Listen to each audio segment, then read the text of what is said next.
میرے حضور نے یہاں تک فرمایا کہ جو شخص قرآن پڑھتا ہے اس کے لہجے میں لکنت کی وجہ سے یا عجمی ہونے کی وجہ سے وہ اٹکتا ہے اور اس کا لہجہ ٹوٹتا ہے، تو میرے حضور نے فرمایا اللہ اس کو دوہرا ثواب عطا کرتا ہے، ایک قرآن پڑھنے کا ثواب اور ایک اس کو اٹکنے سے جو تکلیف ہوتی ہے، تو فرمایا اللہ اس کا بھی اس کو ثواب عطا کرتا ہے۔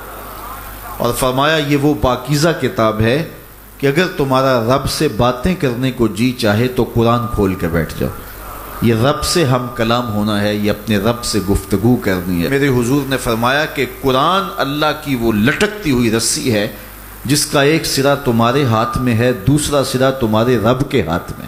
تو خوش نصیب ہیں وہ لوگ جو اس کتاب کے ساتھ جڑ جاتے ہیں اور وہ دھرتی، وہ مقام، وہ جگہیں فیروز بخت ہیں کہ جہاں قرآن مجید کی تلاوت ہوتی ہے۔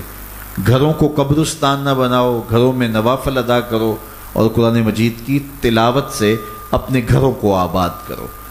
اگر گھر میں روزانہ کی بنیاد پہ قرآن مجید کی تلاوت کا معمول بن جائے تو پھر کوئی جن، کوئی بھوت، کوئی آسیب اور کوئی بدروح آپ کو تنگ نہیں کر سکتی۔ جہاں قرآن کی تلاوت تسلسل کے ساتھ ہوتی ہوگی وہاں جن نہیں ہوگا، وہاں ٹونے نہیں ہوں گے، وہاں جادو نہیں ہوگا، وہاں سایہ نہیں ہوگا، وہاں رحمت الہی کا سائبان تان دیا جائے گا۔ جہاں قرآن پڑھا جائے وہاں نزول باران ہوتا ہے، رحمتوں کی برسات ہوتی ہے۔ اور پھر اگر یہ جگہ اللہ کا گھر ہو، مسجد ہو، تو پھر تو دوہری برکت ہو جائے گی نا۔ وہ میاں صاحب نے کہا تھا نا کہ دودھ اندر جے کھنڈ رلائیے تے مزہ ہو جاوے دونا، کہ دودھ خود بھی میٹھا ہوتا ہے تو اس کے اندر اگر چینی بھی شامل کر لی جائے۔ یہ روشنیوں کا منبع ہے، یہ مصدر ہے اجالوں کا۔ اس کتاب سے اتنی روشنیاں پھوٹتی ہیں کہ زندگی کے سارے اندھیرے ختم کیے جا سکتے ہیں۔ یہ طمانیت قلب کا سبب بھی ہے، یہ روح کے اجالوں کا سبب بھی ہے، یہ کتاب زندگی ہے، کتاب حیات ہے۔ اس کے بتائے ہوئے اصولوں کے مطابق اگر زندگی بسر کریں گے تو یہ زندگی بھی خوبصورت ہوگی، اور اس زندگی کے بعد ایک اور شروع ہونے والی زندگی ہے، وہ زندگی بھی خوبصورت ہوگی۔ قرآن قبر میں چراغاں کرے گا، قبر میں روشنیاں دے گا، قبر میں اجالا کرے گا۔ اس کتاب کے اندر ایسے ایسے شفا کے نسخے رکھے گئے ہیں کہ ہماری زندگی کے روز مرہ مسائل کا حل ہے۔ مثال کے طور پہ آج کل ہر بندہ معاشی طور پہ پریشان ہے، تو سورہ واقعہ صرف 3 رکوعوں پر مشتمل ہے۔ اگر یہ معمول زندگی بنا لے تو سورہ واقعہ جہاں ہوگی وہاں نحوستیں اور بے برکتیاں نہیں ہوں گی۔ سورہ یاسین پڑھو گے تو بے پناہ برکتیں اس کے دامن میں رکھی ہوئی ہیں۔ اسی طرح سورہ اخلاص صرف 3 مرتبہ پڑھیں گے تو پورے قرآن پڑھنے کا ثواب نصیب کر دیا جائے گا۔ ایک شخص حضور کی خدمت میں حاضر ہوا اور اس نے حضور سے کہا کثیر العیال ہوں، ذرائع آمدنی بہت تھوڑے ہیں، تو میرے لیے کوئی دعا کیجئے، کوئی مجھے نسخہ بتائیے۔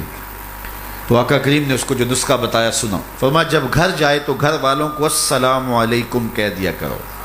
یہ کتنا سوکھا نسخہ ہے اور کتنا اچھا وظیفہ ہے، گھر والے بھی خوش، اللہ رسول بھی خوش۔ اس کے بعد 1 مرتبہ سورہ اخلاص پڑھ لیا کرو۔ غربت توڑ نسخہ، جب بھی گھر جاؤ السلام علیکم، اس کے بعد 1 مرتبہ سورہ اخلاص۔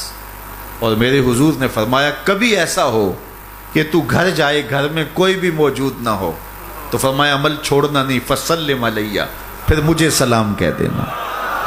وہ اپنے نام لیواؤں کو تنہا چھوڑتے کب ہیں، جہاں ہم دم نہ ہو کوئی وہاں سرکار ہوتے۔ وہ کہتے ہیں میں عمل شروع کر دیا، گھر جاتا السلام علیکم، اس کے بعد السلام علیکم کے بعد میں سورہ اخلاص 1 بار پڑھ دیتا۔ اس عمل کی برکت سے میں نے تو امیر ہونا ہی ہونا تھا، میرے ہمسائے بھی امیر ہو گئے، میرے ہمسائے بھی امیر ہو گئے۔ تو قرآن کو اپنی زندگی میں بسا لو، قرآن کو شامل کر لو، دنیا بھی سنورے گی، قبر بھی سنورے گی، نزا کا عالم بھی سنورے گا، حشر میں بھی اجالے ہوں گے، جنت کی بہاریں بھی نصیب ہوں گی، اور رسول اللہ کا ساتھ نصیب ہوگا۔